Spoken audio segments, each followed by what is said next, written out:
Bueno, muy buenas tardes para todos y para todos. Muchas gracias por acompañarnos el día de hoy que vamos a socializarles, a compartirles los resultados de la investigación que desarrollamos en los últimos 2 años y medio. Como ven, pues es una investigación sobre la facultad. El título es Facultad de Derecho y Ciencias Políticas de la Universidad de Antioquia. Trayectorias, estructuras y procesos, 1901-2010. El equipo de investigación está conformado por los profesores David, la profesora Lina Darbe, por los estudiantes de Derecho Leonel Mejía y Susana Caitlin Pérez. Susana está acá con nosotros también, yo no pude estar, y yo también estuve en la investigación como investigadora principal. Entonces, vamos a comenzar contándoles varios parámetros de los institutos de investigación.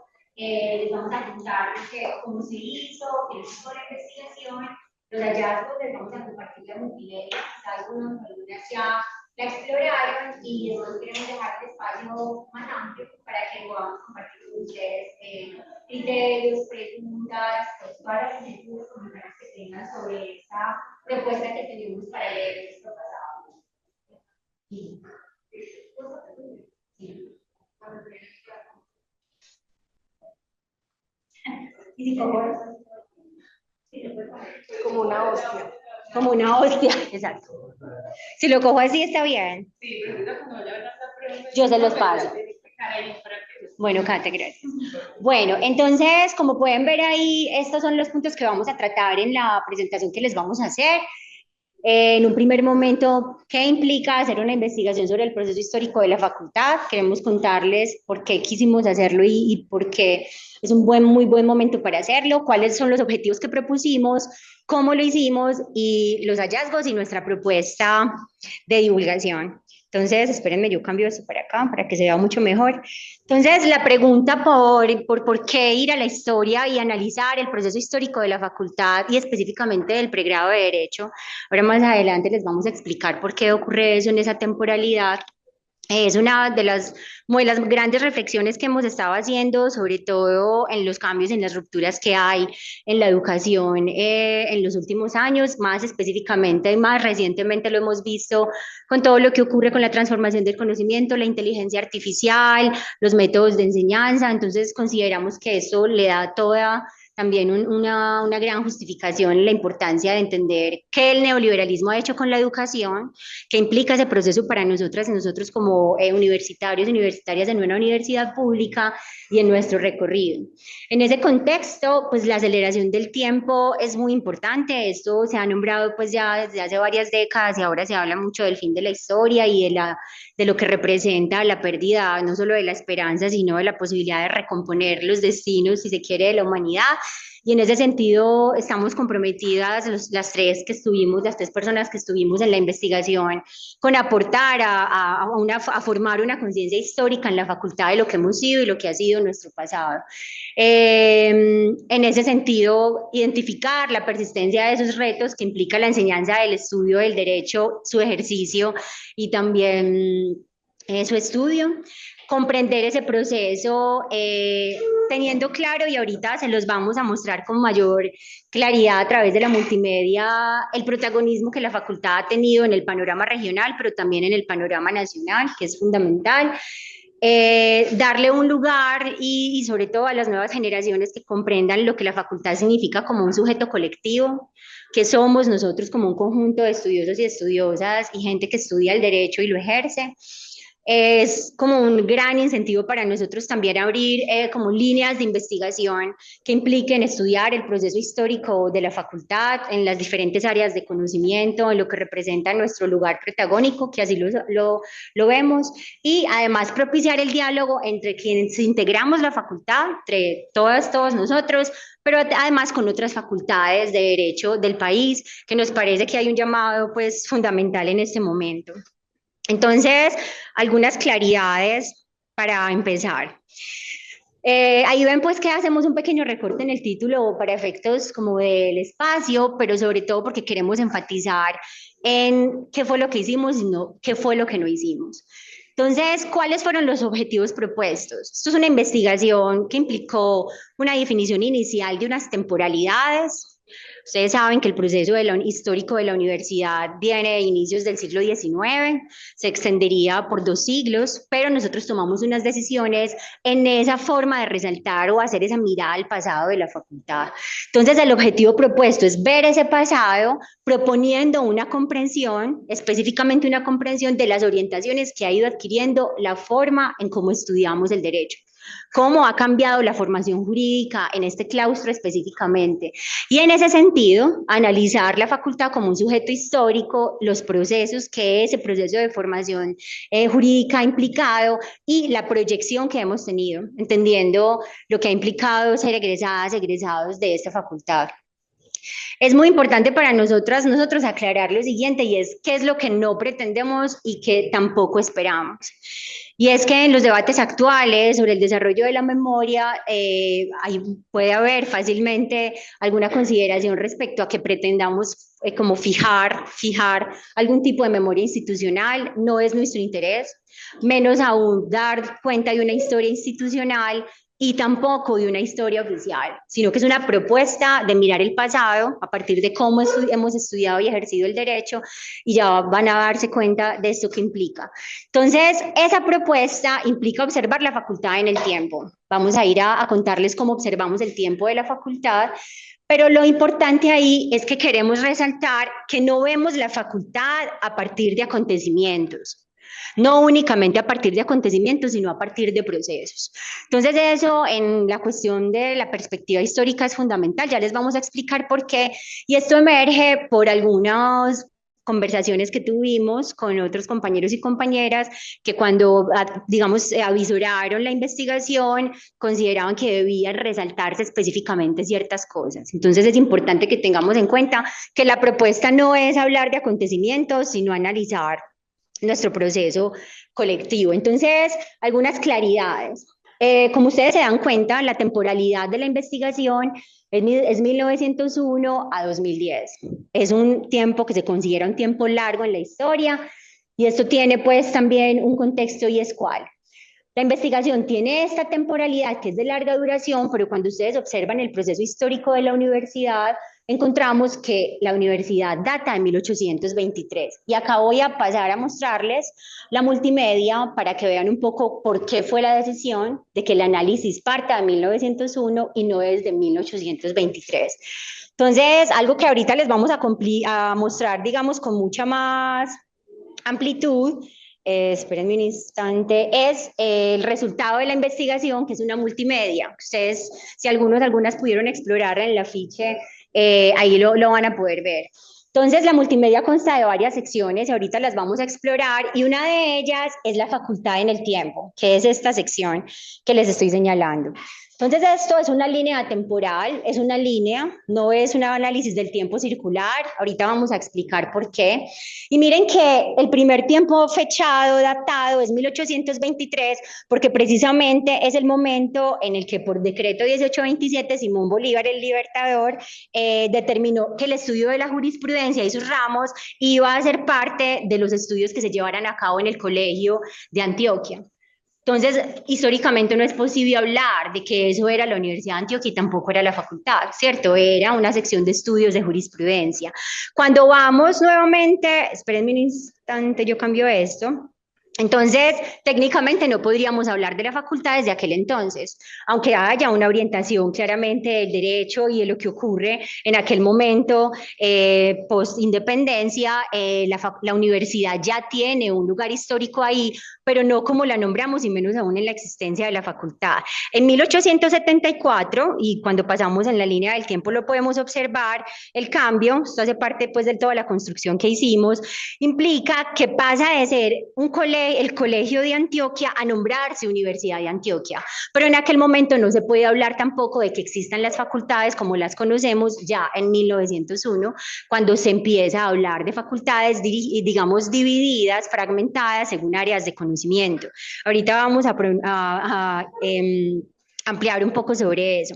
Entonces, cuando llegamos ya a 1874, que es el Colegio de Antioquia, y posteriormente llegamos a 1901, ustedes van a poder luego navegar acá a través del tiempo, encontramos pues el lugar que ocupó ya Carlos R. Restrepo y el momento en el que el republicanismo marca la historia de Colombia, de Antioquia, pero implica un análisis del derecho y de la jurisprudencia en un sentido práctico. Entonces quiero recordarles eso, que la investigación lo que procura es estudiar el derecho en ese contexto, cómo fue estudiado y cómo se fue transformando, cómo fue mutando.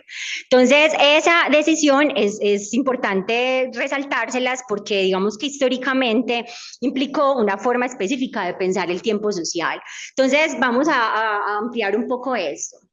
Una explicación muy corta sobre el tiempo social. Hablamos del tiempo social como una forma de la duración, que es una experiencia de la humanidad, del ser humano, del tiempo como lo conocemos en la modernidad. Esta línea gris que ustedes ven acá ejemplifica el tiempo social que transcurre de forma lineal, que esa fue la decisión que tomamos, observarlo de ese modo. Y estas flechas que ustedes ven que van cayendo aluden al acontecimiento. Entonces uno podría decir, efectivamente, voy a adelantarme en el tiempo, que el asesinato de Jesús María Valle es un acontecimiento que rompe, ¿cierto?, la estructura de cosas en la facultad y para la universidad. Y eso podría marcarse en el tiempo, pero no es solamente la ocurrencia de un acontecimiento lo que nosotros queremos resaltar. ¿Por qué? Porque cuando nosotros observamos lo que ha implicado la formación jurídica, lo que observamos son procesos. Procesos que se extienden en el tiempo, que se entrecruzan unos con otros y que no necesariamente terminan en una temporalidad específica. ¿Y por qué es importante aclararles eso? Porque cuando nosotros planteamos el proyecto, planteamos una temporalidad. Planteamos analizar una temporalidad hasta aproximadamente los años 50, otra que se extendía hasta los años 80, 90 y otra que llegaba hasta el presente. Porque lo que estábamos haciendo era observando la facultad en un contexto más político. Pero cuando empezamos los análisis nos dimos cuenta que había que verlo en la larga duración sin necesariamente marcar esas temporalidades para darle más amplitud a los análisis y los hallazgos que ahorita les vamos a mostrar. Entonces, no nos apoyamos solo en el acontecimiento, que es un tiempo corto, que es un tiempo de coyuntura y que no implica profundizar el análisis, sino en un tiempo medio largo, digamos que esta línea verde sería la línea de tiempo que analizamos 1901 a 2010, que implica ahí sí entender qué procesos han sido continuos a través del tiempo, cuáles se han discontinuado, cuáles han tenido rupturas, qué cuestiones han aparecido. Entonces, por eso hablamos es de rupturas, de procesos y de trayectos. Bueno, teniendo eso claro, es fundamental ya contarles cómo hicimos la investigación. Entonces, lo primero es que nuestra facultad es una facultad con un registro y con una memoria tremendamente amplia de lo que ha sido el proceso histórico.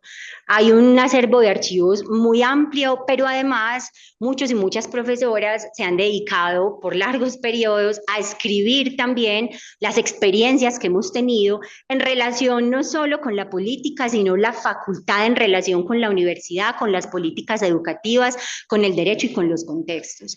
Entonces, en primer lugar, partimos de lo que ya ha sido reconstruido, que hasta este momento, como les comento, la documentación del proyecto también va a estar abierta para que la consulten.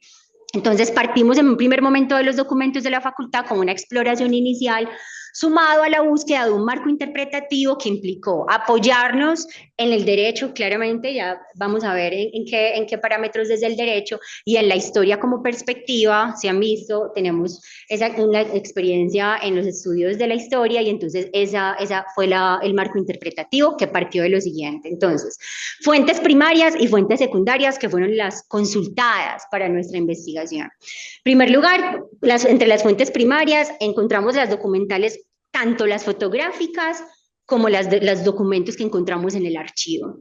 ¿Cuál fue el archivo? ¿Cuáles fueron los archivos revisados? ¿Y cuáles fueron los periodos?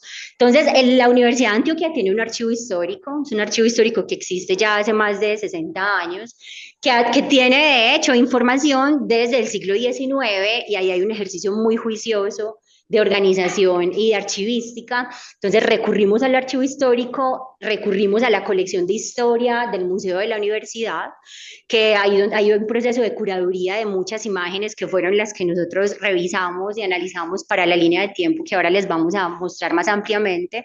Hay una unidad de gestión documental que conserva, entre otras, las hojas de vida de todas y todos los integrantes de la universidad, donde uno puede rastrear también procesos y donde tuvimos la oportunidad de encontrar, por ejemplo, debates muy interesantes sobre ARED. Ahorita vamos a ampliar un poco la Asociación de Estudios del Derecho.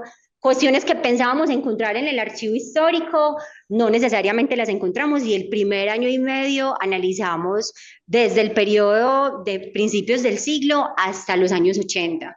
Fue una búsqueda de información muy amplia, que la llevamos a cabo todos en el archivo, metidos ahí en esa pasión que es el archivo, y ahorita les mostramos más de eso.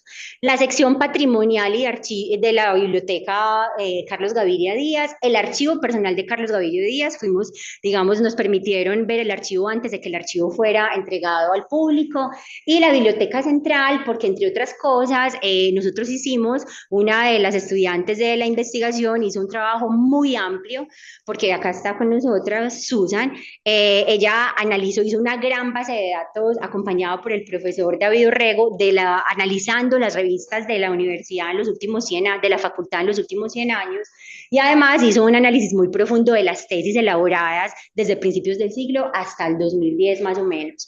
Todo para ir analizando cómo iban dándose cambios en la orientación de los estudios de las áreas del derecho.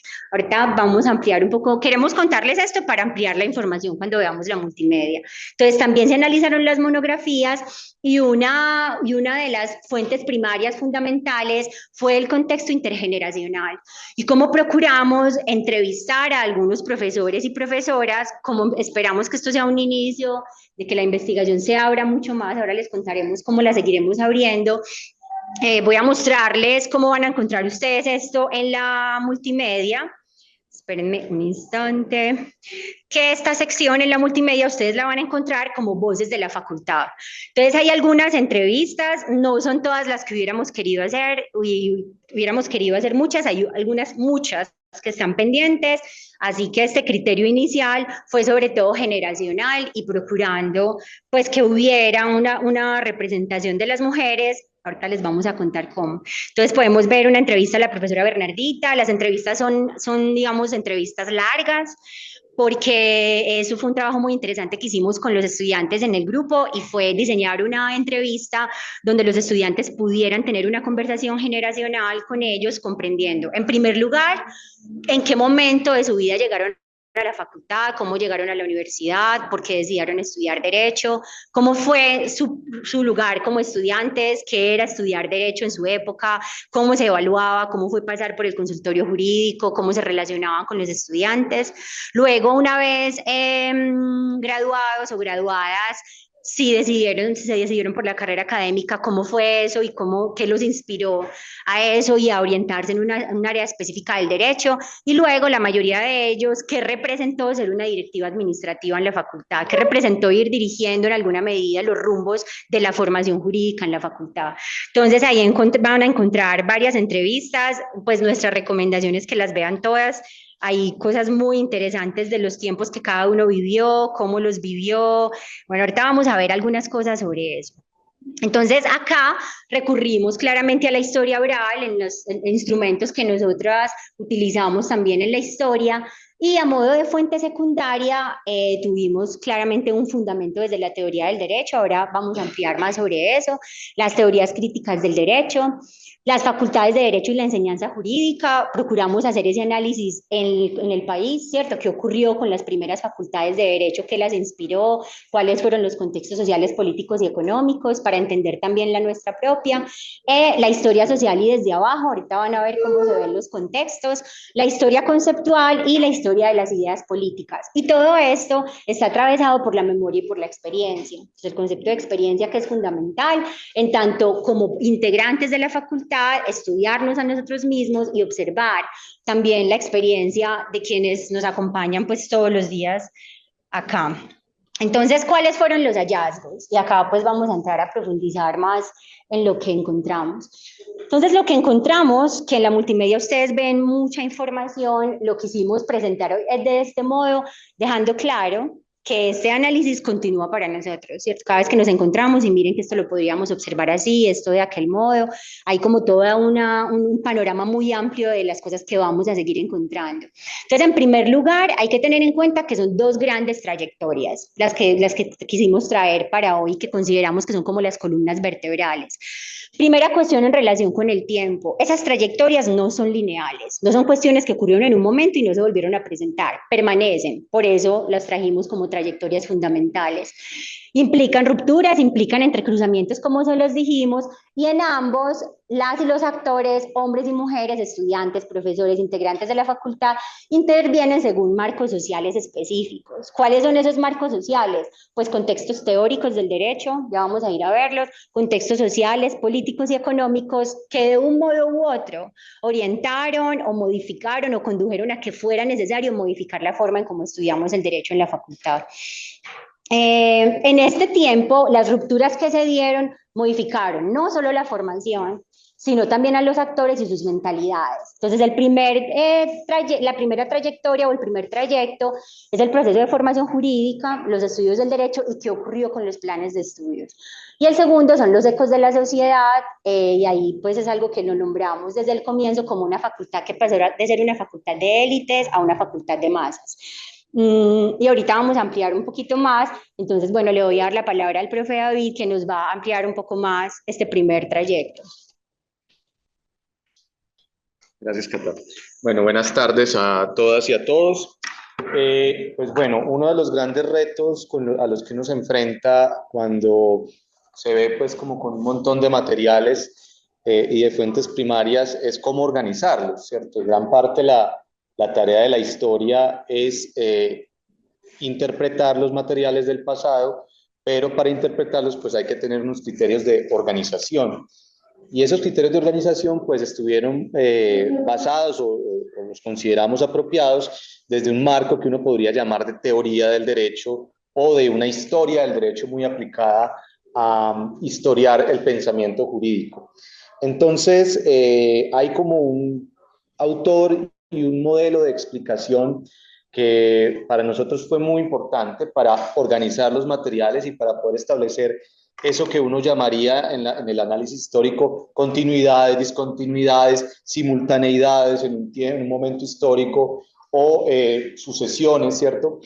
Y fue el libro de Duncan Kennedy de las tres globalizaciones del pensamiento jurídico. Allí Duncan Kennedy hace una periodización del pensamiento jurídico y dice un poco que hay una especie de pensamiento jurídico clásico que va, digamos, del 1850, 1910 más o menos, y es un pensamiento, digamos, centrado en la figura, por ejemplo, del Código Civil, de la autonomía, de la voluntad, de la mínima intervención del Estado. Luego un segundo periodo que es el pensamiento jurídico social, que se viene, digamos, con todo el arribo de los antiformalismos, los realismos, por ejemplo, en Estados Unidos, en el mundo escandinavo, las escuelas de derecho social, por ejemplo, en Francia, y que en Colombia uno podría identificarlo con cierta crítica que surge hacia la segunda década del siglo XX a la enseñanza del Código Civil. Para mayor información está el libro de Diego Eduardo López de la teoría impura del derecho. Y una tercera globalización que tiene que ver, digamos, con una reconfiguración del estudio del derecho en clave más formalista, y es ahí donde uno ubica una figura como la de Kelsen. ¿Por qué estoy hablando de esto? Porque sin pretender que los tiempos de la facultad hayan exactamente transcurrido de la manera como los narra Kennedy, uno sí puede ubicar unas especies de usos locales, ¿sí? De pensamiento jurídico y poder organizar allí unas periodizaciones, unos cortes o unas continuidades o unas simultaneidades. Entonces, para mí fue muy llamativo en la fuente valiosísima que tenemos nosotros, que es el archivo de la revista Estudios de Derecho. Es muy valioso, pues primero porque tiene eso que ya no tienen las revistas de las universidades, y es que uno para conocer, digamos, hoy en día para conocer una facultad, la revista universitaria es lo que menos sirve para eso, ¿cierto?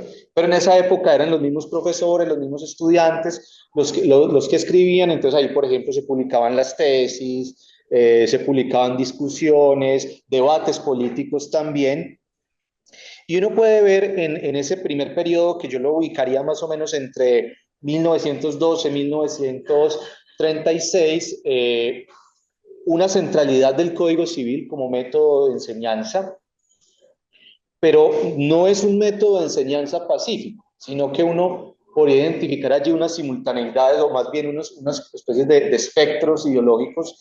Por un lado, un espectro que viene como de cierta formación escolástica, tomista, conceptualista, ¿sí? Y por otro lado, cierta orientación pragmática.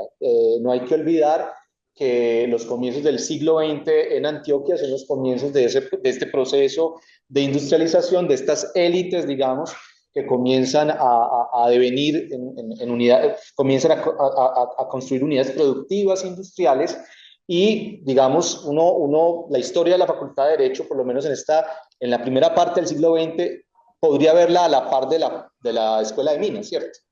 Y, por ejemplo, uno ve en los pensum de esta primera parte, digamos, de la investigación, un esfuerzo muy grande en los cursos de economía política. Pues no de la economía política que uno le viene a la cabeza, pues el capital y eso, pero sí una economía política pensando en el fomento industrial, ¿cierto?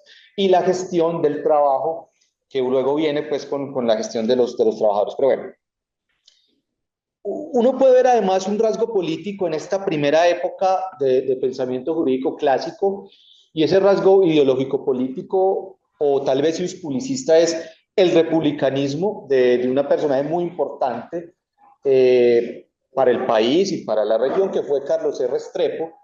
Y, digamos, uno podría tipificar el republicanismo, digamos, y acompasarlo con la idea de pensamiento jurídico clásico, por un lado, en una preocupación por las libertades civiles y una preocupación por la libertad económica, ¿cierto? Y estas libertades civiles y libertad económica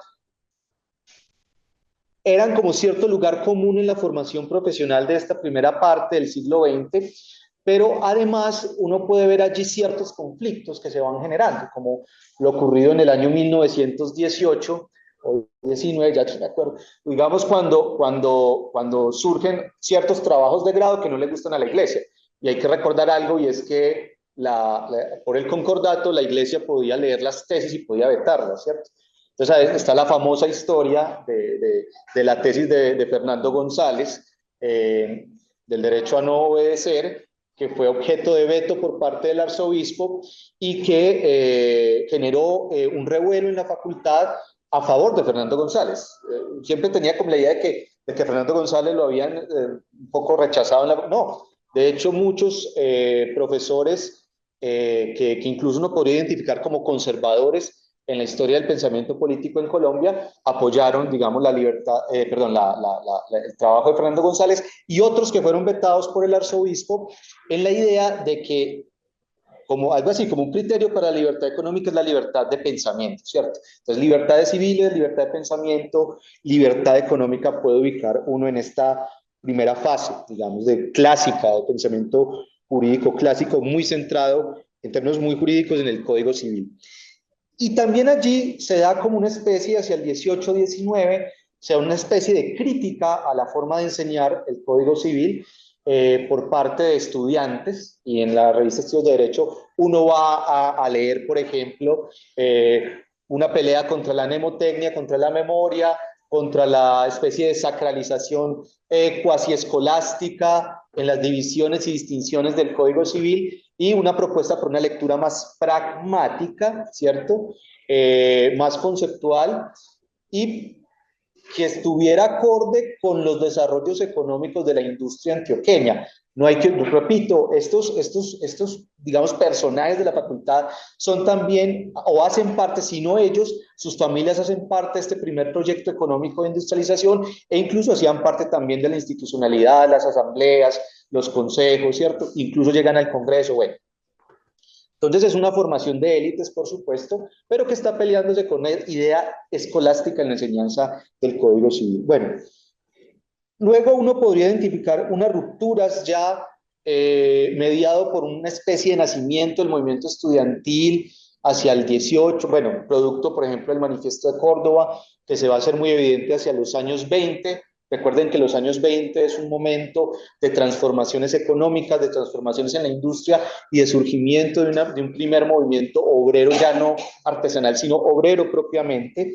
Y allí, digamos, uno puede ver unas transformaciones en el cambio de los pensum, donde hay como una especie de lugar, si en la primera parte hay un protagonismo del Código Civil, ¿cierto? Que el Código Civil no solo es el código que organiza la propiedad privada, sino que es el gran referente simbólico que organiza formas de pensamiento.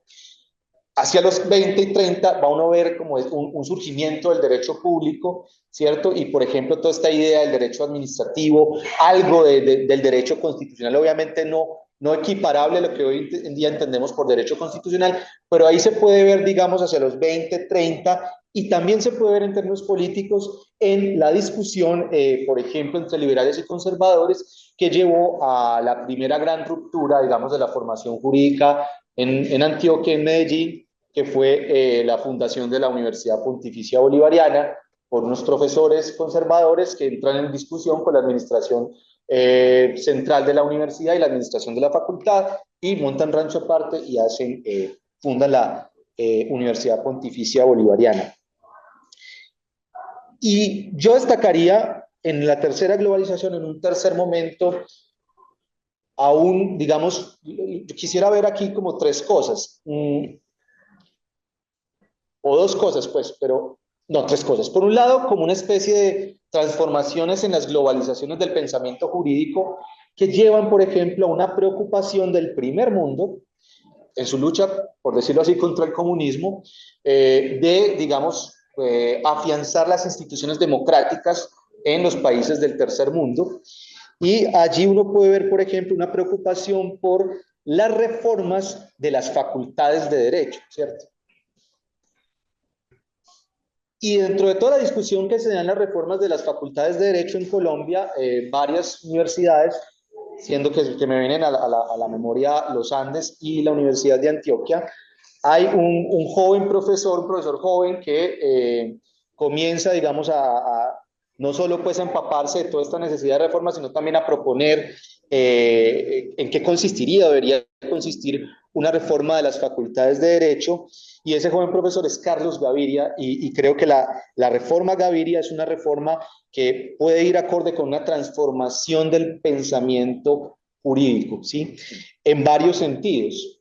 Por un lado, en su preocupación, ¿cierto?, por la teoría del derecho y por la introducción, sus cursos de introducción al derecho eran realmente cursos de teoría del derecho, donde entra una figura como la de Kelsen, pero un Kelsen muy distinto, porque, a ver, uno lee en Diego López, por ejemplo, que Kelsen fue leído desde los 40, que este profesor de Derecho Civil de las Reformas, el que murió reformando el Código Civil, Sea, Valencia Sea, por ejemplo, lo leí en los 40, en fin.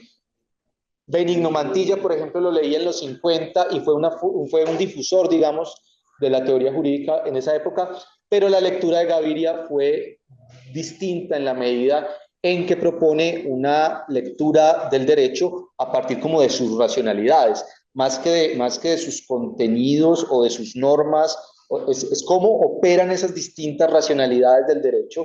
Y creo yo, y de Gaviria y de su reforma, de sus intentos de reforma, que no fueron pacíficos, que fueron también muy conflictivos en su momento, van a surgir, digamos, unos actores que dentro de sus campos específicos, pues también van a dar unas lecturas diferentes, una lectura diferente de las áreas del derecho. Yo destacaría algo en esta reforma Gaviria que me parece central y que uno da como por sentado. Hasta Carlos Gaviria, cuando digo Carlos Gaviria no estoy diciendo solo el personaje, sino el personaje en su época, ¿cierto? Hasta ese momento uno, digamos, la facultad era una facultad de cátedra, ¿cierto? Muchos profesores de cátedra, incluso los decanos, trabajaban por horas. Entonces no había propiamente una profesionalización de la academia jurídica, ¿sí? Lo que eran gente que tenía una experticia en la experiencia del derecho y venían y daban su clase y se iban, ¿cierto? Pero a partir de Carlos Gaviria sí hubo una lucha y un proyecto por la profesionalización de la academia, porque hubiera profesores que se dedicaran tiempo completo a enseñar digamos, las áreas en las cuales ellos eran expertos. Y creo yo que no podemos pensar, digamos, este proyecto sin los ecos políticos, por ejemplo, del Mayo francés y las reformas culturales y políticas que van a llevar, por ejemplo, a una transformación cultural muy importante en la universidad hacia los años 60, 70, y que creo yo que en parte el proyecto de Gaviria está ahí conversando con esas reformas culturales. No sé si dejo aquí para darle la palabra a Lina. Muchas gracias, profe. La otra pregunta es también de la sociedad, cuando hablamos de una facultad de la facultad de humanas. Creo que tienes que tomar el nombre de Orlando para cumplir con los detalles. No, yo te voy diciendo. No, yo quiero comenzar agradeciendo. Creo que tengo que agradecer muy especialmente a muchos de mis compañeros que están aquí presentes, a Luzma, a Julio, a Carlos, a Sandra, al profe, al profe Luqueji, y al profe, el decano, que a mí me da pena decirle el nombre, que todavía para mí me da pena decirle el nombre, Hernán Darío, porque siempre le dije el decano, me cambio Luqueji no. Les quiero agradecer, no solamente porque intervinieron en la investigación, sino porque fueron especialmente Luqueji en su momento dio un voto grandísimo de confianza a este proyecto, porque la universidad en este momento hablamos de unos déficits financieros, pero es que siempre lo han habido, y como pueden darse cuenta, el proyecto de investigación implicaba una inversión económica muy grande. Una inversión económica no solamente en la elaboración de la multimedia, sino en las descargas de nuestro trabajo como profesores vinculados. Entonces yo, por una parte, yo creo que uno debe, esto no había sido posible sin ese voto de confianza, sin ese acompañamiento que yo siempre he tenido de mis compañeros, y también darle un agradecimiento a María Rocío en el sentido de que esta es una más de las investigaciones que en el centro de investigaciones se hacen, afortunadamente.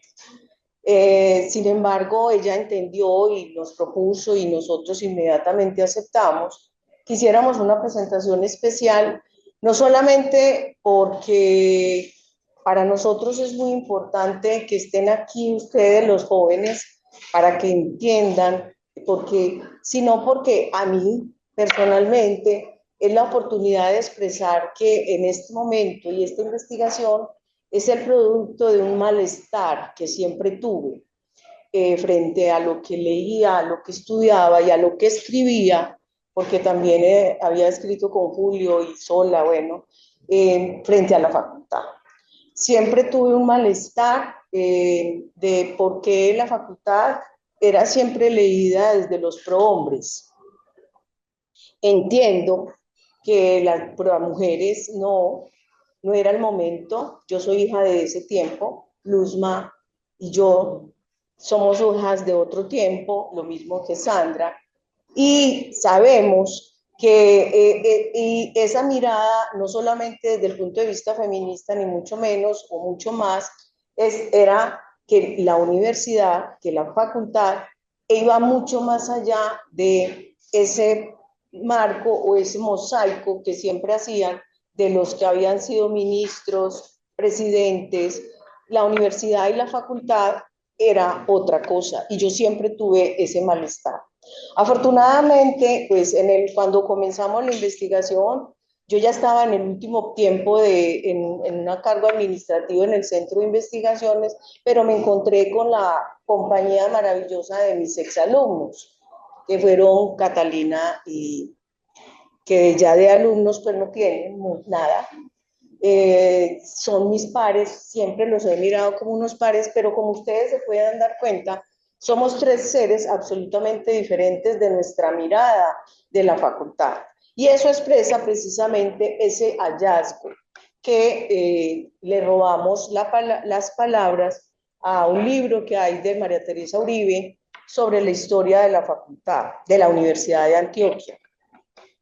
El libro de María Teresa Uribe realmente, pues si uno es riguroso frente a la metodología de la historia, no puede ser considerado como tal, pero es un libro muy valioso porque tiene unas posiciones y unas exposiciones bastante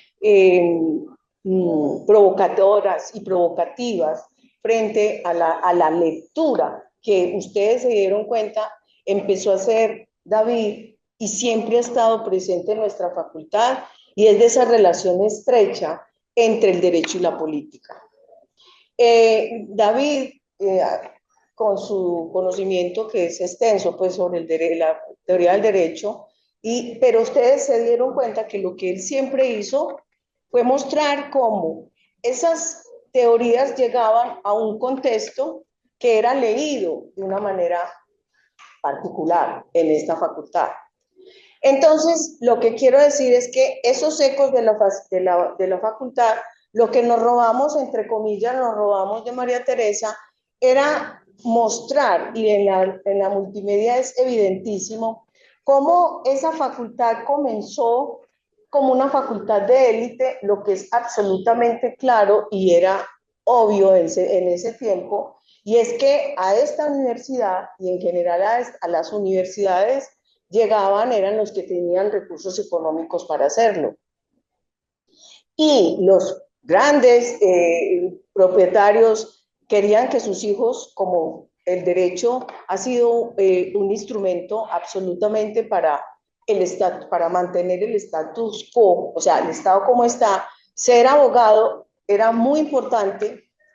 Yo no sé si todavía, era muy importante para que en una familia existiera y eso daba prestigio. Y era indispensable tener en una familia abogados. Esos abogados, por las familias y por el arraigo de los antioqueños, difícilmente les gustaba o querían irse a vivir a Bogotá y a estudiar en Bogotá, que era donde existían esas universidades de derecho. Y por eso en la Universidad de Antioquia ingresaban esas élites. Esas élites se formaron aquí y ese es el mosaico que yo les digo y que ustedes, por ejemplo, detectan en el libro de María Teresa, en donde hacen todas unas fotos del prohombre y pocas mujeres, pues, pero es obvio, porque ese era el tiempo, en donde este fue ministro, pero no aparece el que, por ejemplo, resalta David, el profesor, el don Fernando González, no resaltan esos otros que estuvieron aquí y que fueron la voz, entre comillas, disonante. Disonante que podía sonar en ese momento, pero que fue formando lo que ahora nosotros con razones o sin razones reivindicamos y es nuestro compromiso social. Nosotros, la universidad, en la Facultad de Derecho, y eso es lo que más me interesaba de pronto resaltar aquí, es que en esta investigación hicimos visible lo que siempre había estado como un currículo oculto. Y es que a pesar de que ese eslogan es un eslogan reciente en el tiempo, Juan Carlos Amaya dice, y yo le creo, que lo empezó la profesora Teresita, que entre otras cosas no pudimos lograr con ella la entrevista. La entrevista hubiéramos querido entrevistar a muchas personas, pero no por tiempo, sino por falta de plata, no los pudimos hacer porque eso tiene un costo, pero quedaron en el tintero unas cantidades de voces como las de Teresita, como las de la profe Luz María, por ejemplo, sino que tuvimos que privilegiar a algunos por lo que nosotros buscábamos. Y es que entonces de esa universidad de élite, cuando decimos de masa, quisimos destacar cómo con los cambios políticos de nuestro país, los estudiantes que ingresaban a nuestras aulas también fueron cambiando. Y en la época del 36, que a mí me parece, eso es una historia maravillosa, de cómo hubo ese encuentro entre los liberales y los conservadores, hubo un debate jamás significó una agresión física, sino que simple y llanamente a los que no les parecía que, ojo, en ese momento la universidad estaba dirigida por la administración central, era el gobierno conservador, a los liberales de la Facultad de Derecho, no les pareció y armaron rancho aparte, como dice David, y fue la Facultad de la Universidad de Medellín, que pues yo no sé si ellos recuerdan que salen de aquí. En el 36 fue sí, yo no sé si ellos recuerdan ese asunto. El hecho es que la Bolivariana y la Medellín y la UNAULA posteriormente, no sé si recuerdan que salen de acá. ¿Por qué lo resalto? Y es porque, y lo decíamos en las entrevistas, ya después llegó el periodo de lo que mis estudiantes están aquí, ya están cansados de oírme hablar de la Guerra Fría y el Estatuto de Seguridad, pero cuando llegó todo ese periodo en donde la represión estuvo presente, la Facultad de Derecho estuvo presente. Y allí precisamente empieza a mostrarse cómo nosotros, Facultad de Derecho, empezamos a ser incómodos para la sociedad. Al principio, en la universidad de élite, la sociedad nos veía como un orgullo. Cuando empezamos a hacer una universidad de masas, cuando empezamos a tener reivindicaciones políticas y compromisos políticos, como en la época de los 70, 80, con la aplicación del Estatuto de Seguridad, en donde nuestros profesores, como el profesor Darío González, el profesor Tulio Chinchilla, el profesor Carlos Gaviria Díaz, el profesor que también está en una de las entrevistas, ahí nuestro profesor, profesor de Julio y mío, de penal, profesor Mesa, donde fueron defensores en ese periodo, la sociedad ya empieza a mirarnos con desconfianza. Con desconfianza y no solamente a la facultad, sino a la universidad pública en general, y empezamos a ser tachados y estigmatizados como los revoltosos, como los que no somos cómodos para la sociedad. Y la facultad, en vez de enconcharse y amilanarse frente a esa estigmatización, lo que hizo fue reaccionar orgullosamente con su compromiso social y su compromiso político. Nosotros en la facultad, especialmente, y ahí podemos traer la entrevista del profe Orlando Mora. Orlando Mora fue un profesor, fue decano de la facultad muy joven, impulsado, él lo cuenta muy bellamente, impulsado, él dice que encartado por Carlos Gaviria Díaz en esa decanatura, pero él nos cuenta precisamente eso de cómo ese ambiente político, ese ambiente social no era ajeno a nuestra mirada. Y lo hacíamos propio a pesar de que sabíamos que no era bien recibido por las miradas de la sociedad. Pongamos, Cata, un poquito. Vamos a ver los apartados cortos de la entrevista que seleccionamos para compartirles. Están bienvenidos que vengan a ver. Pero si suena. No suena.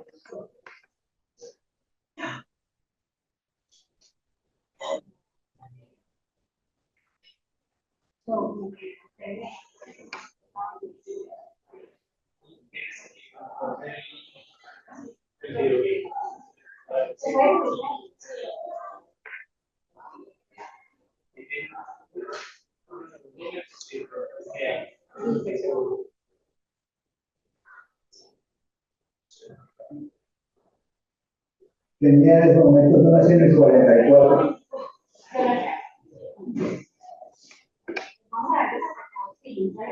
Significaba que era ser abogado. Yo llegué al derecho, digamos, a la facultad a través de ese mecanismo. Tenía en ese momento, yo nací en el 44 y eso fue en el 63. Entonces entré a esa edad y encontré en la universidad un ambiente intelectual de esa generación mía, muy, muy activo. No, porque mira, Fue un poco una coincidencia, porque teníamos desde amigos muy políticos, como Luis Fernando Montaño, como Marino Estrada. Luis Fernando Montaña de la izquierda, Marino Estrada era de la Juventud Liberal, Jorge Posada Dalinde era también de izquierda, estaba Elkin Restrepo y Ramiro Recibo, que venían de Marco Fidel y que tenían también intereses intelectuales. Entonces nosotros nos reuníamos todos los lunes, hablábamos de lo que traían los suplementos literarios, creamos un periódico que llamaba U235. Yo no recuerdo si era la fórmula de la dinamita o no recuerdo, era la fórmula de lo que llamaba U235. Después creamos una revista literaria, creí yo con el que empecé una revista literaria. Entonces nosotros vivimos, digamos, esos primeros 2 años en un ambiente intelectual muy rico, que luego, porque nos tocaron esos años 60, con con todo lo maravilloso que tuvieron esos años en cuanto a años muy ilusorios, donde creíamos, primero, que el mundo se podía cambiar, segundo, creíamos que íbamos a cambiar nosotros, y tercero, que sabíamos cómo lo queríamos cambiar, porque todo eso estaba montado por el sueño de la Revolución Cubana. Nosotros sufríamos con la entrada de Camilo a la ELN, conocíamos, porque habían sido dirigentes universitarios, todos los fundadores del ELN, todos venían de la UIS, de la Universidad de Bucaramanga. Entonces nos tocaron esos años 60 ya, era el año, nosotros entramos 63, tanto tipo 65, 66, ya se empezó a fracturar, todos éramos más artianos que partidarios de Camilo, porque nos parecía, con esa tesis de Sartre, que denunciar los errores de la URSS era hacer el juego a la derecha. Bueno, ya me han apartado sobre más cercano a la literatura, porque fue el primer decano más joven en aquel momento, tenía 25 años. Cuando fue decano. Intelectual diferente que desbordaba un poco la misma materia. Estos economistas eran gente muy culta, y las de la facultad también, lo que propició Gaviria fue eso. Mira, yo caminé sobre las líneas que había, que eran muy recientes, porque eran líneas que se habían trazado a través del decano anterior de Carlos y a él hacía 2 años. O sea, lo que traté fue de estimular, apoyar, porque no se había podido crear el centro de investigación y lo creamos. Y el consultorio le empezamos a dar puerto, a vincular de medio tiempo un profesor, creo que en práctica, en el consultorio, un profesor de medio tiempo en el centro de investigación. Pero yo trabajé sobre esas rutas, o sea, yo en realidad no inventé nada y traté de vincular profesores de tiempo completo, y a él tenía un programa para formación de docentes en el extranjero. Entonces yo, bajo mi decanatura, yo candidaticé a Carlos Gaviria a que se fuera a Harvard a estudiar, y a Ramiro Recibo para que se fuera a curso a estudiar el derecho comercial y básicamente títulos valores, si no me traiciona la memoria. Entonces yo seguí, pero ¿qué ocurrió? Que en el 71, o sea, cuando yo estaba apenas cumpliendo mi primer año, apareció el movimiento, que fue un movimiento. Cuando apareció, yo no he visto aparecer ningún movimiento político del morir hacia acá con la fuerza de la. Fue una cosa arrasadora.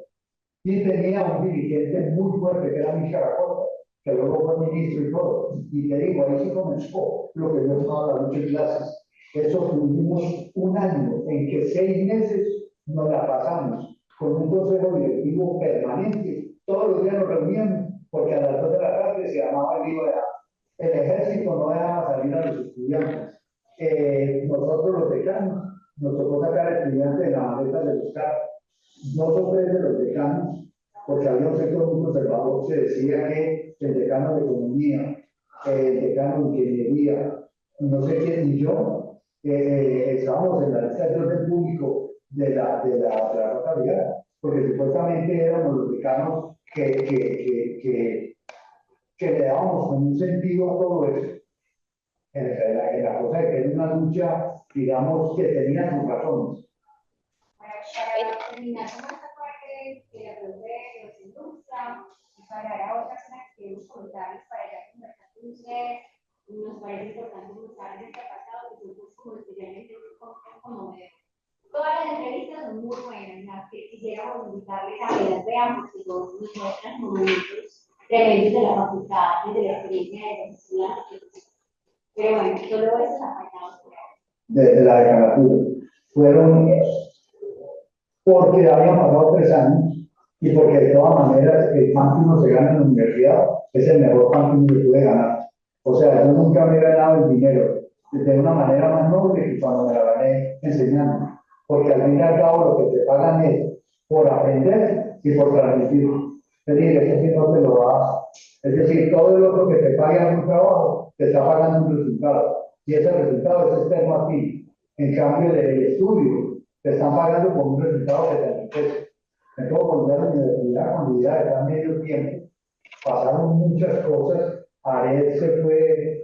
En esos 3 años en que me retiré, me nombraron de secretario de Ared. Sí, se percibió público y se materializó con motivo de la huelga de que hablaba ahora. Porque claro, cuando se hizo esa huelga y los profesores renunciamos, quedamos matriculados como profesores gradualistas. Y el otro sector, donde estaba Guillermo Ochoa, donde estaba un poco Humberto Botero, creo, en fin, otro grupo de profesores quedaban como los antigradualistas. Y eso. Ahí tienen la invitación para El profesor Mora resalta algo que yo quiero también resaltar ya para terminar, y es que nuestra mirada, digo nuestra, la del estamento profesoral, que es a la que en este momento me estoy refiriendo, porque era una mirada que iba más allá de una mirada gremial, era una mirada política, y por eso en los diferentes periodos hay una característica muy importante, y es el claustro de profesores de la Facultad de Derecho y Ciencias Políticas. El claustro de profesores de la Facultad de Derecho y Ciencias Políticas siempre ha ido mucho más allá de aspectos gremiales. Mucha parte de lo que la Universidad de Antioquia significó en el periodo del 2002, después de hasta terminado el 2010, en el periodo de los 90 con el Estatuto Antiterrorista y con todo lo que la represión ha significado en nuestro país, el claustro de profesores de la Facultad de Derecho fue una voz, siempre una voz muy presente, y de cierta manera fue siempre una ruta, un norte que la universidad en general esperaba que se diera y esperaba seguir. Por eso, en eso yo no quiero dejar de hablar de ese momento y los estudiantes, al igual que el claustro de profesores, tenían también una presencia importantísima, y desde ahí empiezan a pensarse en esa oficina de estudiantes que de pronto en el momento presente son otros momentos y las voces pueden estar un poquito más calladas. Pero quiero resaltar y aprovechar en ese momento de la entrevista de Orlando, que fue mi profesor de Derecho Colectivo, Laboral Colectivo, y que era muy particular porque era mi profesor, pero él lo que más le gustaba era el cine, como lo dice ahí en la entrevista.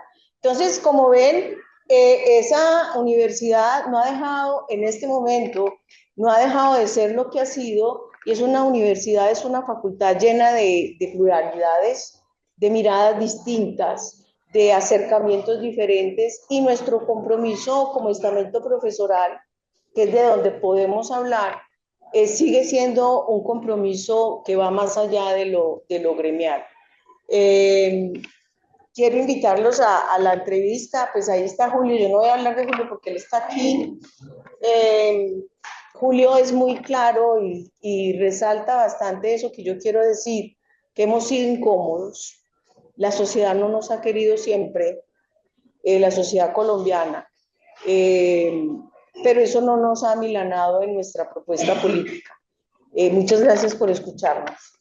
Bueno, y algo más ya para cerrar, y es, como pueden ver en la línea de tiempo, hay varias entrevistas, una de las que queremos llamar la atención porque dentro de las pocas entrevistas que alcanzamos a hacer y la lista larga de pendientes que tenemos y haremos, lo que procuramos fue primero una representación por lo menos generacional de una década distinta aproximada, con miras a que también quienes llegan, quienes han estudiado cosas, viéndolos, tengan un reflejo precisamente del contexto político de lo que representa parte de la universidad, como la que yo dije. Y ahí hay varios procesos de la preferina, como por ejemplo el 3 de junio que está acá, la Cruz María, Luis María, y entonces pues Mesa, que ya es como el mayor de nosotros, el maestro Mesa, pues que nos está con nosotros hoy, pues, pero que sí está vivo. Pero está vivo. Eso sí, bueno, hay una cuestión que queríamos hacer hincapié y es, cuando ustedes ven la línea del tiempo, quisimos poner acá como resaltar la importancia de que las mujeres tengan una historia propia. Porque para ir con nuestro tiempo y con lo que ha ido ocurriendo, las mujeres llegan a la facultad como estudiantes en la década de los años 40. Eso fue algo que Susan, la profesora y yo estuvimos analizando.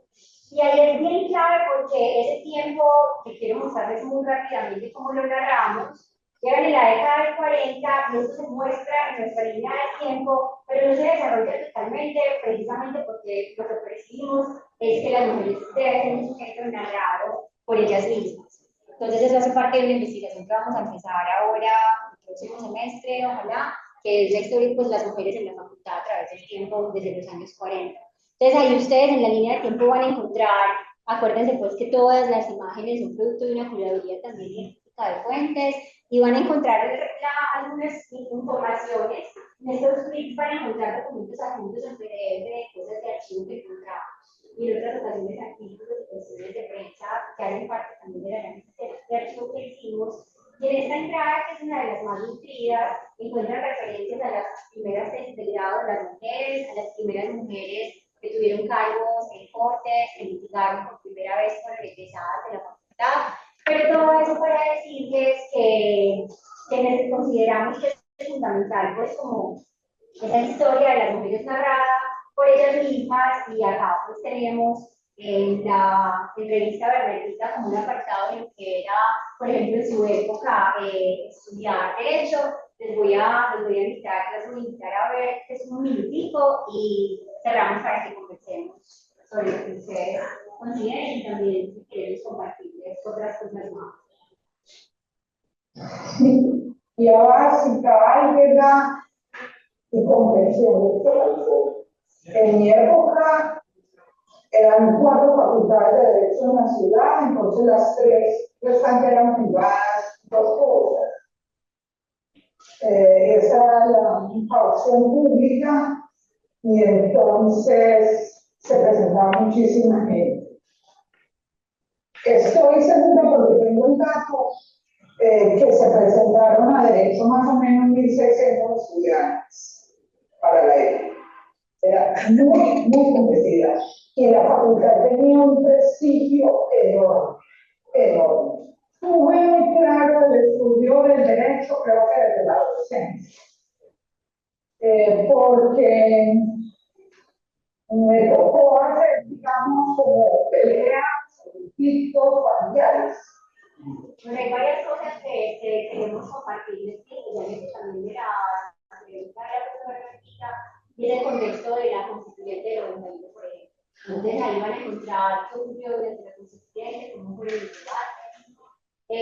Bueno, invitados a verlo, y pues para terminar, invitarlos precisamente y resaltar que cuando pensábamos qué queríamos hacer, pues como al final de la investigación, que vamos a hacer el club de la profe Lina bautizó como el mamotreto. Bueno, vamos a hacer un mamotreto que sea el doble del que hizo María Teresa Uribe para ganarnos en el tiempo.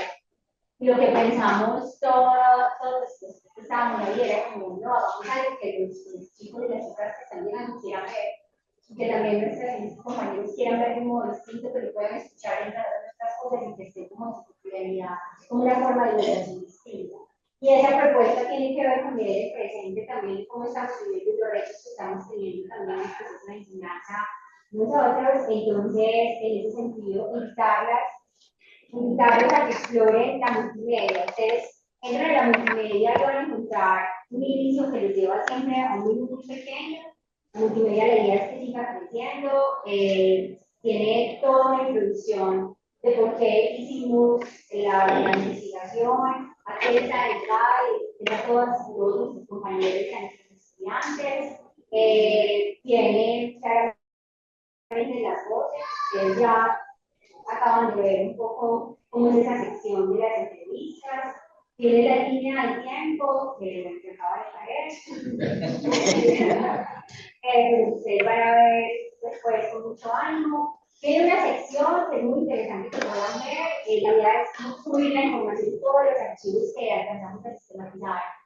Pasamos en el archivo un año y medio recogiendo información, ahora podemos conversar sobre eso, tanto bibliográfica como todas las fuentes históricas de las fuentes académicas, una mención, por supuesto, al equipo de investigación, a los diseñadores que nos acompañaron y al periodista que nos ayudó.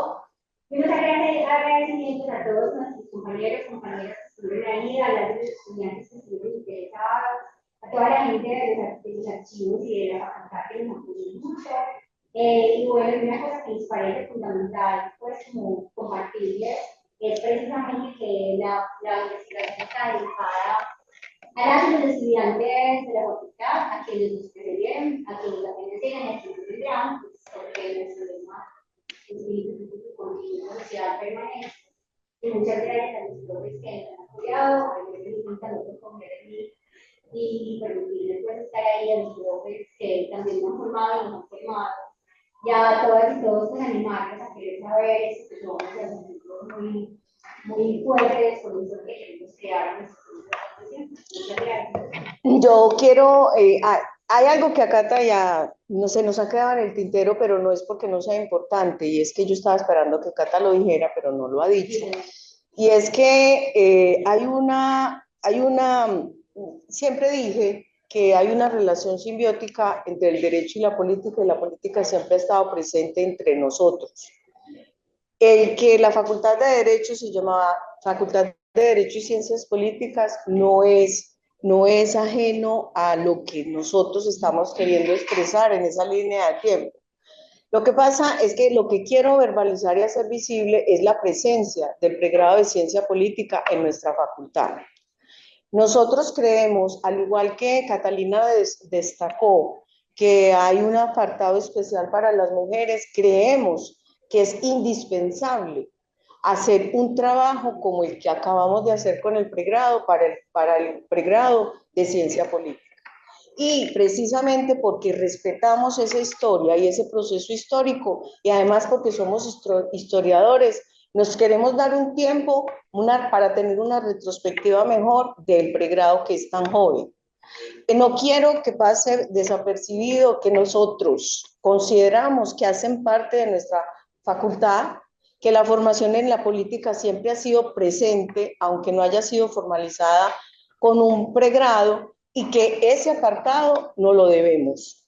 No sé si lo iremos a hacer nosotros tres, yo creo que yo no, pues porque yo ya estoy de salida, pero sí, es una apuesta y una deuda que la facultad, y es por eso que la multimedia está abierta y está abierta a seguirse llenando, a seguirse alimentando, no solamente con trabajos nuestros con el corte histórico, sino también desde el otro corte, que la historia, derecho y política, que es la línea de investigación en la que estamos. Entonces sí quiero que no quede en el tintero que a nosotros se nos olvidó que existiera ese pregrado, simplemente es que el corte que hicimos fue por eso, porque todavía es muy joven el pregrado y porque merece una cápita especial, no solamente una mención. Eso quería agregar. Gracias. Sí, no voy a agregar más y nos podemos conversar. Es bienvenido.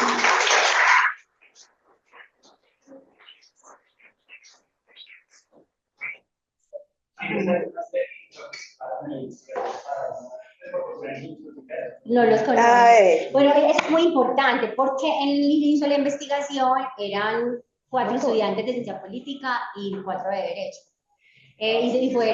Sobrevivieron hasta el final 2 de derecho. Pero había, sí, bueno, realmente esa es la parte que no se cuenta, pero esa es la parte que siempre queda tras bambalinas. Pero ahora está con nosotros Susan.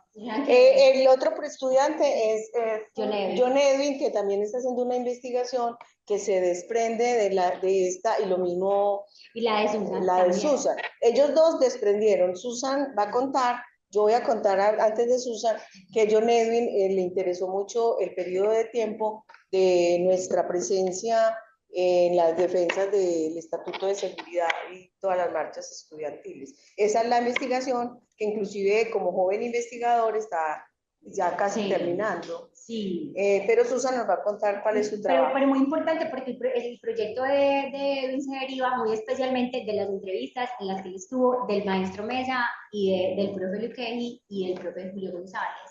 Que entonces él empezó como así, que hay una cuestión con las libertades en la facultad. Entonces él se pregunta por las libertades, la lucha por las libertades en el área penal. Entonces de ahí que es bien interesante. Y Susan que hizo un trabajo intensísimo de análisis de la revista, de toda la historia de la revista de la facultad. Él hizo un trabajo tremendo, Susi, cuéntanos.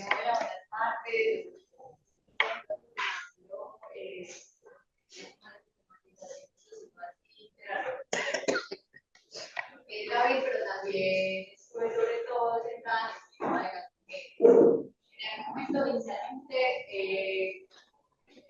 me llamó la atención por el tema de las mujeres, incluido el conocimiento jurídico, y a partir de ahí empezar a estudiar las tesis escritas por mujeres. Entonces, también por las situaciones de las tesis desde 1945. Perdón.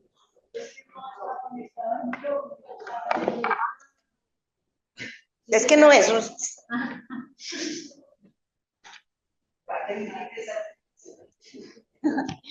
Bueno, y ya con la profesora Catalina y la profesora Lina, entonces también como hacer un poco más de análisis sobre todo lo que ha sido ya implicado para las mujeres el ingreso a la facultad y su presencia en la facultad. Sobre todo ha sido eso, en este momento también estoy en proceso de ese estudio. ¿Tienen preguntas? ¿Quieren que veamos juntos? No, pues primero pues agradecerles por todo lo que nos presentan acá, expresar como mi reconocimiento al trabajo tan juicioso que sé que hicieron las 3, las 4, las 5 con esta investigación. Yo tengo como dos preguntas. La primera, digamos, ustedes ya parcialmente la respondieron, y es como en términos de las investigaciones o líneas futuras de indagación que se derivan de esto. La profesora Catalina estaba mencionando, y algo lo mencionó también la profe Lina y Susan, el lugar de las mujeres en el estudio del derecho en la facultad, la voz de las mujeres en la facultad. La profe Lina mencionaba algo sobre el pregrado de ciencia política. ¿Qué otras líneas de indagación derivadas de esta investigación que nos mostraron, además de el lugar de las mujeres, además del lugar del pregrado de ciencia política a propósito de esa relación entre derecho y política, ustedes lograron avisorar? ¿O por ahora tienen esas dos identificadas, o hay una tercera, una cuarta? Y la otra ya es como más en términos como de siempre que uno investiga, uno se lleva sorpresas, ¿cierto? ¿Qué fue lo que más les sorprendió a ustedes de todo lo que nos mostraron acá? Algo que ustedes dijeran, no tenía ni idea que esta vaina era así, que a ustedes les haya generado como un impacto especialmente fuerte ese hallazgo.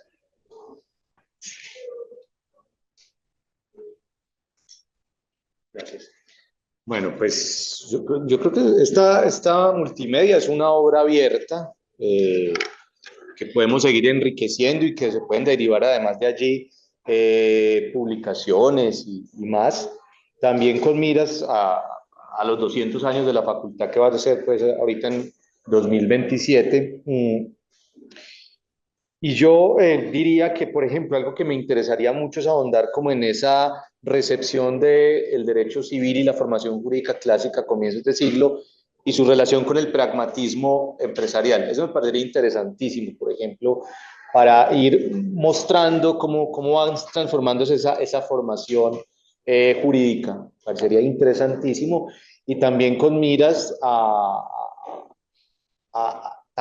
también como a politizar o a desentrañar esa dimensión política de la formación de la enseñanza, ¿cierto? De la pedagogía en la enseñanza de los contenidos jurídicos. Entonces, parecería, ¿cuál fue la segunda? Que los conservadores eran hasta liberales. Sí, es así. Por ejemplo, yo siempre tenía esa idea de que la tesis de Fernando González, eso había sido pues una cosa escandalosísima, y no, la verdad fue muy apoyada. Lo que pasa es que, claro, eso tiene sentido en un contexto republicano, cuando ya pues lo pone como más en contexto, en una idea republicana donde está bien el disenso, está bien, digamos, las voces alternativas, y había un miedo también al veto de la iglesia. Entonces me parece interesante porque es un poco matiza como esa ideología conservadora antioqueña. Me parece interesante ese hallazgo. Sí, sí. Bueno, yo creo que esa pregunta es súper interesante porque, bueno, ahorita les damos la palabra. Digamos que cuando la profe Lina y yo pasamos mucho tiempo en los archivos. Vivimos archivadas y sentíamos mucha fascinación por el archivo hasta que Lina me tenía que expulsar del archivo porque era demasiada la información. Entonces hay varias cosas. La cantidad de información que la universidad ha tenido un registro propio tremendo y es fascinante observar los debates, que esa va a ser una de las tareas de John en su trabajo, porque hay debates documentados de los conflictos políticos de los estudiantes de la facultad en distintos periodos. Entonces, las líneas de investigación, lo que nosotras pensábamos todo el tiempo es esto es gigantesco para que los estudiantes lean el presente a través de eso que ocurrió en aquel momento. Entonces, lo que puedo encontrar hay un trabajo grandísimo que hacer con los archivos. Esos archivos apoyan demasiado el proceso, por ejemplo, del comité de carrera en el proceso de análisis de currículos. Yo estuve como 4 meses obsesionada con estudiar la modificación de los cursos, de los distintos cursos, cómo se modificaba el de civil, cómo se modificaron el de penal, cómo se modificaba constitucional, qué ocurría inicialmente con derecho económico. Las discusiones están todas ahí, pero además de los archivos y lo que narran sobre los procesos de estudio y los planes de estudio, hay, por ejemplo, hay archivos que narran lo que se leía en la facultad en cada momento. Se mandaron traer estos libros de Alemania, se mandaron traer estos libros de Italia, estos de Francia, estos son porque hay que orientar el derecho a esta lectura. Es mucho más amplio todo lo que encontramos, pero el archivo era tan abarcador y tan grande que un momento en que dijimos, si seguimos acá nos vamos a quedar sin poder anudar cosas. Por eso fue la primera parte, por eso decidimos hacerlo a través de procesos amplios y no a través de acontecimientos o cosas que parecieran ser menores y que uno cuando está en el archivo se vuelven gigantescas. Entonces el trabajo de archivo es tremendo en torno al conocimiento del proceso de formación, de las áreas de estudio y de los impactos sociales. El archivo de Carlos Gaviria es un archivo también tremendamente importante. Nosotras tuvimos esa oportunidad de verlo, ahí hay desde sus pensamientos muy personal, escrito, narrado, sus discursos, varias de las imágenes de las placas, la profesora Clemencia Hoyos, que ojalá vean la entrevista, narra como cada vez que pasaba algo él escribía y están los documentos escritos por él a mano, digamos que las memorias personales, pero todo el trabajo, por ejemplo, de las tesis de grado que revisamos con Johnny y con Susan, también es un trabajo tremendo porque permite comprender también cómo las áreas del derecho se han ido orientando a la producción de conocimiento, digamos que es una cosa muy amplia, sin hablar de los contextos políticos, lo que llamamos ahí los marcos teóricos, sociales y políticos, que son pues interesantísimos y que la forma en como quisimos mostrarlos fue entrecruzándolos con el estudio del derecho. Entonces es muy amplio realmente, nosotros sentimos que esto es una agenda de investigación tremenda, pues como toda una línea de investigación que es estudiarnos a nosotros mismos, así, y sorpresivo. Ay, pues que yo no soy a mí todo me impacta, pero es que encontramos cosas muy fascinantes. Vean, a mí me encantó, me impactaron mucho los estudiantes que tuvimos y las preguntas tan inteligentes que hicieron y las preguntas que hicieron cuando estábamos preparando las entrevistas, cuando ellos preguntaron, necesitamos saber la importancia de la constituyente del 91. Y lo que a mí más me impactó, que Lina se lo había guardado mucho tiempo, fue que el impacto no fue tal. Como acontecimiento histórico, en la facultad hubo inicialmente un rechazo tajante y contundente a la constituyente. No estaban de acuerdo y hay toda una discusión en torno al socialismo utópico, que había una fuerte orientación en la facultad al socialismo utópico y a la consideración de que a través de la norma no se cambiaba la realidad del país. Que eso lo cuenta pues Bernardita de un modo tremendo y es muy interesante. Entonces eso me impactó. Y cosas que impactaron, de las mujeres impactan muchas cosas, de los profesores, cosas que nos contaron, del mismo profe Julio, que lo he escuchado tantas veces durante 2 décadas y media, como sobre contarnos tantas cosas, cada vez contaba cosas distintas, que yo decía, esto es como las voces que nosotros pusimos ahí y las nuestras son el espíritu de la facultad. Entonces me pareció fascinante, fue traer la memoria de la facultad y ojalá que pues como esperar, espero sorprenderme mucho con que la visiten mucho la multimedia y quieran trabajar con nosotros, hacer cosas con nosotros, pues todas y todos súper invitados. Y bueno, ya, ¿qué más? No, es que son muchas cosas, pero ya, yo le paso a usted. No, a ver, yo no sé, Julián, responder esas preguntas porque a mí no me impacta nada ya. Ni veo futuros tampoco. ¿Qué sentido? Y es que líneas, lo que yo voy a decir es lo que me gustaría. A mí me gustó mucho trabajar con David y con Cata porque de cierta manera éramos tres generaciones distintas de personas que fuimos estudiantes y que ahora somos profes, ¿cierto? Esa parte. Pero me quedó faltando el estudiante actual. ¿Cómo nos lee? Entonces, ¿qué me gustaría? No sé si es una línea. ¿Qué me gustaría hacer? Acompañar una investigación o estar con unos estudiantes actuales para ver cómo nos leen a partir de este producto y cómo se leen ellos en el hoy, en ese nuevo plan de estudios, porque fíjense que apenas llegamos hasta el 2010, que fue cuando se empezó este nuevo, y no hemos empezado, y ya no se empiezan ya esos nuevos, yo espero, así como esa fue, si uno habla de impactos, entonces Julián, digamos que ese fue el mío, y es que me di cuenta que esos cambios de los planes de estudio que uno cree que son casi que burocráticos o del día, esos impactaron en la formación política y jurídica de los estudiantes. O sea, y en las mentalidades. Entonces, yo no sé si eso es un impacto, pero eso fue una constatación de que los planes de estudio no son impunes. Entonces, a mí me gustaría hacer una investigación con estudiantes con este plan de estudios actual, para ver ellos cómo nos leen y si se constata lo que yo personalmente constaté, que la facultad ha cambiado, se ha transformado en muchas cosas, pero otras cosas han permanecido en el tiempo, como es nuestro espíritu crítico.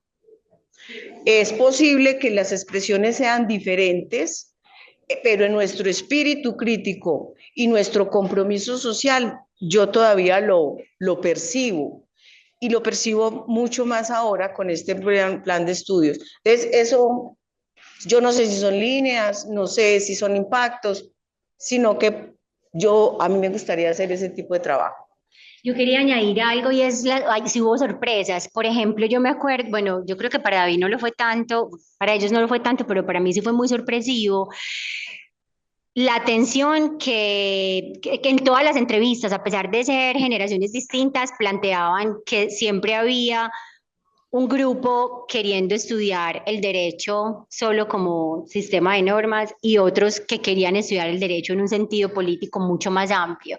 Encontrar en las diferentes generaciones, no, y yo tenía compañeros que les desesperaban que les hablaran de historia política, de teoría política, que les desesperaba, mientras otros les encanta que solamente la norma, que eso para qué nos sirve. En todas las entrevistas ustedes van a encontrar en distintos momentos eso, esa tensión, que luego eso pues tiene un lugar también entre los pragmáticos, los realistas, bueno, ahí hay como toda una mirada teórica que tendremos que ir tejiendo como con mayor tiempo. Eso me pareció muy interesante encontrarlo y quiero insistir en que, bueno, bienvenidos a verlo. Por favor, Belén.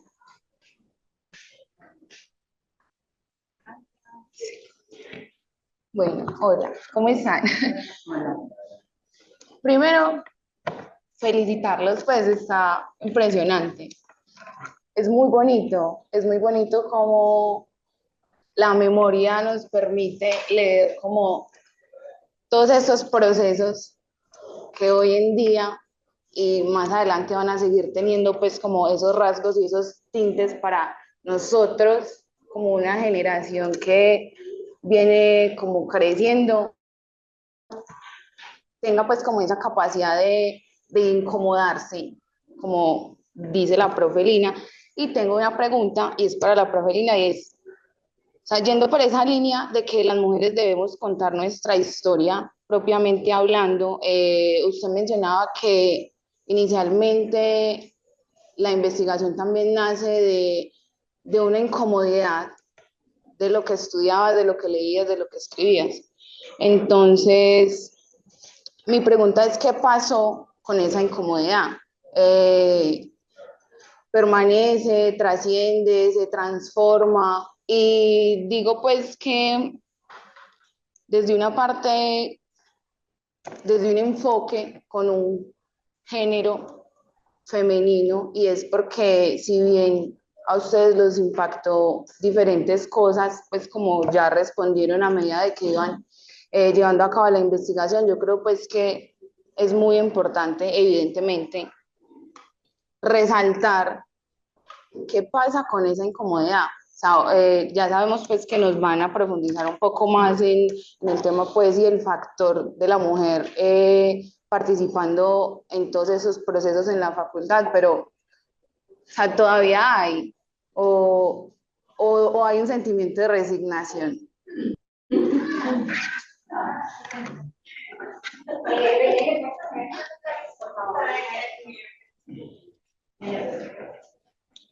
Bueno, no, muy buenas tardes. Como una forma también de reconocimiento, felicitarlos, compartir una pequeña anécdota.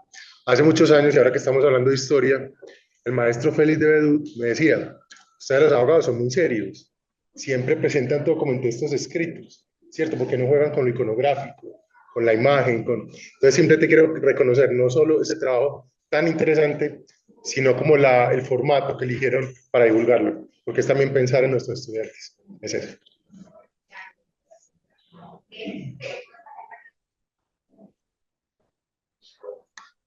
Bueno, yo también quiero felicitarlas porque me parece pues un trabajo muy bueno y muy retador porque, bueno, son demasiadas fuentes, es un periodo demasiado largo, son demasiados procesos y demasiados acontecimientos para uno tomar decisiones. O sea, yo me imagino la dificultad para tomar decisiones de cómo contar todas estas historias.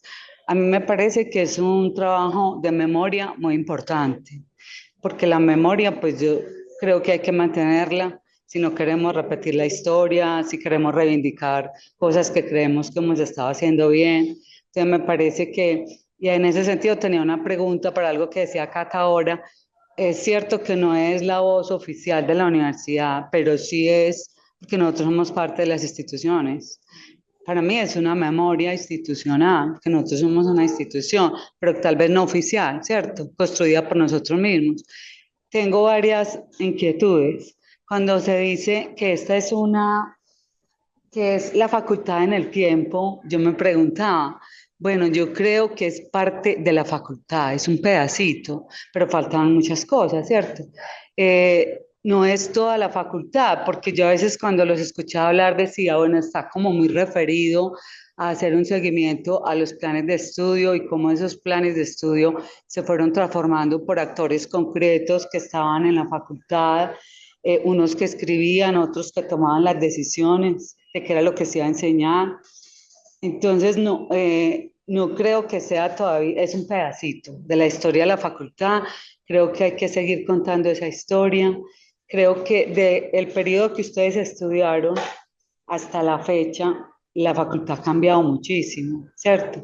Que hay otros actores, otras dinámicas, otros impactos. Entonces, en ese sentido, me parece muy importante poderle dar continuidad a un trabajo como este. Otra cosa resaltaría mucho de este trabajo es la manera como ustedes muestran los resultados. Es decir, me parece absolutamente novedoso, afortunado que ustedes hayan construido una multimedia, porque es una manera muy amable de acercarse a la memoria y a la historia. Me parece genial, sobre todo porque las nuevas generaciones valoran mucho la imagen, el video, todo esto, y bueno, y para uno también es muy agradable poder ver las imágenes, escuchar los audios y no siempre estar enfrentado a los largos textos que también son maravillosos, ¿cierto? Y a veces uno quiere leerse un largo texto, pero a veces quiere mirar una imagen, escuchar una entrevista, entonces también esa manera de comunicar me parece que es muy afortunada para todos, pero especialmente para las nuevas generaciones que lo valoran mucho, ¿cierto? Que sea el video, que sea el podcast, que sea una multimedia, me parece muy afortunada. Y me parece que, pues cuando yo digo, o sea, cuando se habla de la facultad en el tiempo, pues se me vienen a la mente como muchas cosas que sería muy interesante poderlas rastrear. Lo que pasa es que es muy difícil porque son tantas cosas. Uno dice, por ejemplo, yo creo que en la universidad perviven, o en la facultad, para seguir con el tema de la facultad, aparte de esas tensiones que tú señalabas, yo también veo como distintas concepciones de universidad. Y a mí esa pregunta me parece muy importante porque de ahí se derivan o muchas resistencias o mucha defensa de lo existente, del statu quo, para decir que lo estamos haciendo todo muy bien y que no hay que cambiar grandes cosas. Entonces, y me preocupa que ha habido un cambio fuerte en los estudiantes en el último periodo y también lo discutíamos con el profe Leopoldo de la Universidad Nacional que estuvo aquí la semana pasada. Él decía, hay algo preocupante en estos últimos tiempos y es que siempre se ligaba mucho como el pensamiento y los procesos y las resistencias de los estudiantes a ideas más liberales o incluso más de izquierda. Y hoy, por ejemplo, en la Nacional, y uno también lo ve en la universidad, ha aflorado sectores de derecha organizados entre los estudiantes. Pero también es interesante como ir registrando todos esos cambios y ojalá poderlos estudiar, porque uno especula mucho, pero realmente uno dice, pero eso sí es cierto, ¿dónde están los datos? Indaguemos, definamos una metodología. Digamos, la inmovilidad hoy de los distintos gremios, hay crisis entre el profesorado, hay crisis entre el estudiantado, que hace que los procesos de cambio sean mucho más lentos o más difíciles. Entonces hay tantas cosas que uno dice, qué rico como poder dar cuenta de eso en la facultad, ¿cierto? Eso cómo ha impactado a la facultad, todo este proceso que ha traído a la universidad en los últimos años de privatización y de mercantilización y de extractivismo del conocimiento, porque eso es real. Ha habido ese proceso lento, pausado, y eso nos ha impactado mucho, eso nos tiene hoy en grandes problemas, porque pues nos han puesto a vender servicios, a hacer consultorías, y cada vez uno ve que se mete más en lo público, lo privado, y que muchos de los dineros públicos se van a lo privado. Entonces, todo eso también es la facultad. Entonces, por eso digo y cuestiono eso, es un pedacito de facultad. Todavía hay que seguir trabajando y pues mis felicitaciones, me encanta el trabajo y alentaría e invitaría a los estudiantes y también a los profesores investigadores a que se pueda dar continuidad a este trabajo, porque me parece que es una memoria muy importante para los estudiantes, para nosotros también. Muchas gracias. Muchas gracias. Lo podemos contestar rapidito. Sí. Y Vicky quiere preguntar algo más. Rapidita, y Nico también. Vicky, luego Nico, ya les paso el micro. No, yo quería, para contestarle a Belén, voy a ser infidente, no sé si Susan se acuerda de una conversación que tuvimos Catalina, ella y yo, en donde de cierta manera Susan expresaba una incomodidad frente a los trabajos de grado de las mujeres, que porque siempre tenían que estar hablando de trabajos de grado de cuidado, de familia, ¿te acuerdas? Y yo siempre le he dicho, y lo digo en mis aulas, y me digo, yo no sé si soy feminista, el hecho es que soy mujer inconforme. Entonces yo le advertí a Susan que hablar de de un posicionamiento crítico, de una mirada de esas mujeres en ese tiempo, era no solamente anacrónico, sino que además era injusto. Porque por lo menos nosotros hablar en ese momento de presencia de la universidad. Otra, porque uno es hijo de su tiempo. En estos días, una profesora me decía a mí que ella le parecía muy odioso que en la facultad todavía se hicieran trabajos y que se enaltecieran solamente los libros o que se mostraran los libros de los profesores, que dónde estaban pues el libro de Bernardita, que dónde estaba pues el libro de Lina. Yo le hacía la pregunta, lo que pasa, profe, es que a usted, ¿por qué no se pregunta si a Bernardita y a mí nos interesó hacer ese tipo de trabajo? Que entonces uno no puede mirar que esas mujeres de ese tiempo, que las de ahora sí prometen escribir libros, porque tenían otras, ustedes tuvieron otros obstáculos, tuvieron otras, yo le dije, para nosotros la materia, porque ahora las mujeres no queremos tener hijos, queremos ser libres, somos libres, para nosotros la maternidad nunca fue un obstáculo. Tanto es así que hicimos doctorados, hicimos tesis, hicimos todo lo que hicimos a pesar de o con el acompañamiento de. Entonces, la respuesta a Belén es que yo soy una mujer inconforme siempre. Yo no me he resignado, pero sí soy una mujer que tengo muy claro que soy hija de un tiempo y que de este tiempo estoy aprendiendo otro montón de cosas con las que muchas no estoy de acuerdo y otras completamente estoy de acuerdo, pero que soy consciente que hubo un momento, que cada espacio de tiempo tiene unas posibilidades y que no le podemos pedir a las mujeres del 30 los mismos, las podemos medir con los mismos parámetros de las mujeres del 2025. Eso creo que pasa mucho. Y no solamente, estamos hablando de mujeres, pero también pasa con los hombres, igual con el tema de la cancelación. Yo no puedo cancelar a mujeres del tiempo de los 30 porque le hacían la tarea al hombre, era todo, porque ese eran los tiempos y ese era el espacio. Entonces, pues yo no me he resignado con nada en la vida, pero finalmente mi lugar en el mundo siempre ha sido de una mujer inconforme, no sé si una mujer feminista. Bueno, para responderle así muy rápido a la a la profe María Rocío, sobre lo que falta, sí, tenés toda la razón. Inicialmente nosotros habíamos planteado hacer una línea de tiempo que era sociopolítica y queríamos mostrar los fenómenos de la política y de las tensiones que había internamente porque estuvimos leyendo a Hobsbawm con los estudiantes, hicimos como todo un trabajo de contextualización de los tiempos y luego dijimos, pero ¿dónde está el derecho? Que también es nuestra pregunta primordial. Pero la apertura es esa, hay que abrir una línea sociopolítica y a esta línea de tiempo hay que meterle todos esos procesos. Incluso no pusimos la cantidad de protestas y las huelgas que se dieron con el manifiesto del 20 porque solo hicimos una alusión, porque eso nos desviaba para contar otras cosas. Entonces fueron decisiones metodológicas.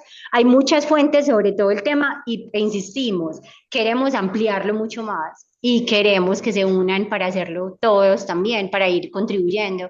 Entonces ahora queremos pensar en un mecanismo que implique registrar hechos, invitar a que la gente vaya reconstruyendo cosas, ver la manera en cómo lo vamos a hacer. Pero de acuerdo con vos, profe, ahí es la facultad en el tiempo y por eso se tocan distintos aspectos, no solo uno, pero con la excusa del derecho y con la excusa de la línea temporal. Vicky.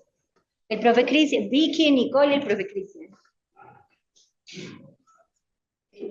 Bueno, buenas tardes a todas y todos. Yo tengo una pregunta y creo que la profe María Rocío hizo como un muy buen contexto para dar la siguiente pregunta y es básicamente como ante una nueva realidad en la que los jóvenes ya no se sienten interesados por un proyecto universitario que dura 4 o 5 años, pues también esto como por un nuevo contexto laboral, etcétera. ¿Cómo leen como a la nueva generación de estudiantes que está ingresando a la facultad? Gracias, Rico. Qué pregunta tan difícil. Cata, Nico. Bueno, buenas tardes a todos.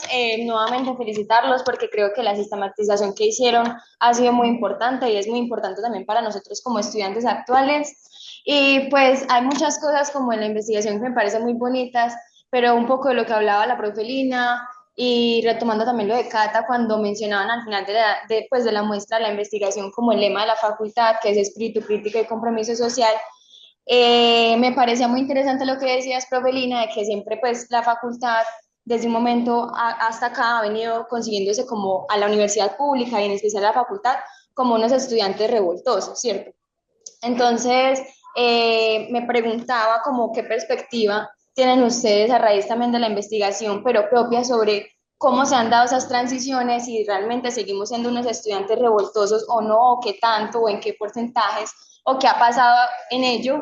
Y como aprovechando que también viene el mes del abogado, el Día del Abogado, que es el otro mes, me preguntaba si con los hallazgos pues como de la investigación, pudieron observar como analizando los planes de estudio, a qué tipo de abogados apuntaban esos planes de estudio, qué transformaciones hubieron allí, como que qué tan marcado estuvo ese tipo de abogado y si se ha venido transformando y ha sido esa transformación constante o si se quedó como en un tipo de abogado específico, como esos planes de estudio. Esas son como mis preguntas. Se relaciona mucho con Pero, Cristian, no, esperé a ver que yo no sé. bueno, muy brevemente, digamos que la buena noticia es que yo no tengo una pregunta, pero sí como una intervención muy corta. Primero, pues me sumo como a las voces de reconocimiento y felicitación a todo el equipo porque realmente es una investigación muy valiosa. Yo creo que también hay un ejercicio de honestidad intelectual al plantear cuáles fueron los intereses de la investigación, que por supuesto no puede abarcar todo, sobre todo en un periodo tan amplio. Hay unos intereses que se desarrollan y yo creo que es valioso en dos sentidos. En primer lugar, pues porque es un ejercicio de memoria, que yo creo que es muy importante.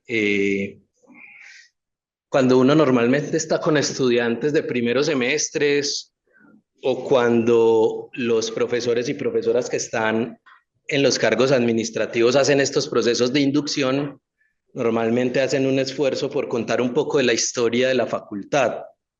Y para algunos estudiantes que están apenas empezando, esa es la parte más aburrida de la presentación, pero normalmente uno con el tiempo se va dando cuenta de la importancia que tiene como la historia en lo que se está formando, ¿cierto? Entonces yo siento que pues hoy hay una memoria que queda, entre otras cosas, abierta, porque no es la voz de los investigadores, sino que deja la puerta abierta a que se siga nutriendo de otras miradas.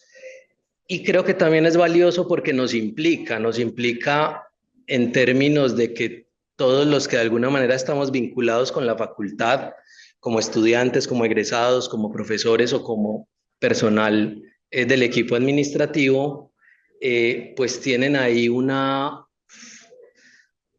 necesidad de conocer de dónde venimos para entender en dónde estamos y quizás avisorar hacia dónde vamos, ¿cierto? Entonces esa lógica del tiempo que uno normalmente la está viviendo muy en términos del presente, si uno tiene un referente de memoria como estos, pues para mí es muy valioso y lo que nos permite a todos, o por lo menos yo, recogiendo la pregunta que hacía el profe Julián hace un momento, ¿qué líneas quedan abiertas? Pues yo me ponía a pensar en líneas que a mí me interesaban y seguramente cada uno también lo hacía, desde el que tenga interés en el derecho y su objeto de estudio hasta el contexto sociopolítico de cada época. La profe hablaba de la mirada de las mujeres, muy importante, y esa línea que queda abierta, el pregrado de ciencia política. Yo mismo como egresado del pregrado de regiones también pensaba ahí cómo la facultad llega a las regiones y eso también en la historia de la facultad marca un hito y un precedente en lo que es un poco el objeto y el sentido de la facultad. Así que Yo simplemente quiero decir que quedé antojado de leer un poco, de ver las entrevistas y de tener también muchas ideas para, desde mi experiencia y mis intereses, en algún momento también de alguna manera aportar en este ejercicio. Así que muchas gracias.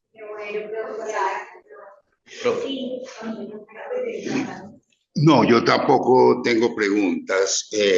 Quiero sobre todo para quienes no tuvieron el privilegio de ser alumnos de Fernando Mesa, contarles una anécdota muy triste de él, pero muy ilustrativa porque el profesor Mesa, con muchos otros profesores de Derecho Público y Penal básicamente, en gran parte labraron ese sentido crítico de la última parte, luchando básicamente contra los excesos, las barbaridades y las arbitrariedades del Estatuto de Seguridad y de la, ¿cómo es que se llama eso? Ya lo de Álvaro Uribe, la seguridad democrática.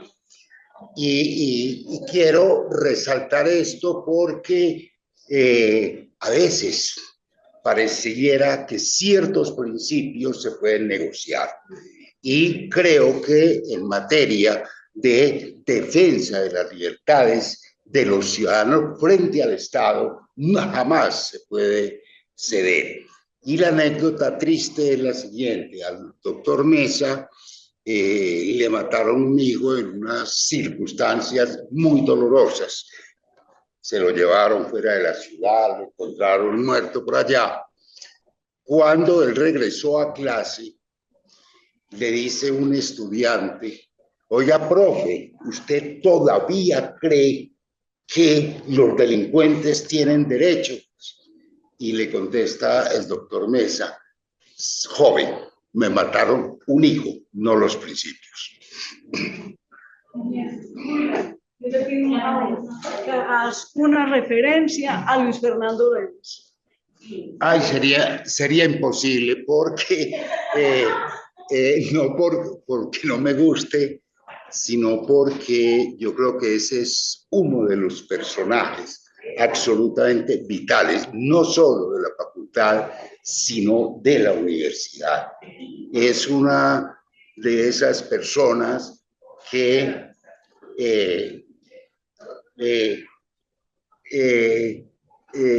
digamos, encarna cosas como la transparencia, la decencia, la honestidad. Luis Fernando no enseñaba, él vivía unos valores. Y Luis Fernando es uno, pues, de los profesores que desgraciadamente también fue víctima de esa violencia que ha aterrizado este país, que ha atravesado este país, y concretamente algo que ya se volvió una cosa académica, pero que en su momento parecía una cosa muy subversiva, y era reclamar la vigencia de los derechos humanos. Luzma, lo que pasa es que no pudimos mostrar toda no pudimos mostrar toda la multimedia, pero Luis Fernando ocupa un lugar muy especial dos lugares en la multimedia.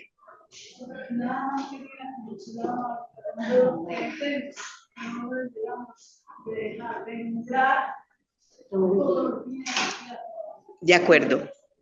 Esa fue una omisión imperdonable, realmente. Y está muy presente en todas las entrevistas, como que acá está el profe Fernando Darío, que nos dio una entrevista, que es una entrevista muy esclarecedora sobre el proceso actual, porque él fue ahí, estuvo protagonista en el momento del nuevo plan de estudios, y la entrevista del profe Fernando Darío es una mirada a los estudiantes en el presente. Entonces quiero también, me parece muy interesante invitarlos a verlo, igual que la entrevista del profe Julio, la del profe Luqueji, que es una entrevista de su generación de fines de los 90, digamos que, no, invitados a leerlo. Para darle respuesta a Nicole, sí, a Vicky. Yo voy a intentar hablar, y es la siguiente: yo la verdad, Nicole y Vicky, yo no soy tan pesimista, se fue María Rocío, como el profesor, el rector de la Universidad Nacional, con las nuevas generaciones y esa influencia o esa llegada de la derecha. Yo creo o yo confío, ese es el tiempo en el que estamos, ¿cierto? Ese es el tiempo en el que vivimos. Y el tiempo en el que vivimos, así como a nosotros nos tocaron unas corrientes, en este momento se está volviendo a una derecha. Yo confío en que nosotros en las aulas les estamos dando a ustedes suficientes herramientas para darse cuenta si se van a ir por esa corriente o si van a hacer lo que hicimos nosotros en su momento de no dejarnos arrastrar por esas corrientes.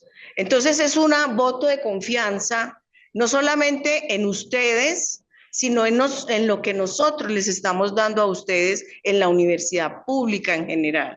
Entonces, a mí no me da miedo que lleguen esas corrientes, así como no me da miedo que ustedes utilicen la inteligencia artificial en los trabajos. Es un instrumento, así como les dio miedo en su momento cuando empezaron los computadores, cuando la radio llegó que iba a desplazar yo no sé qué, después la televisión.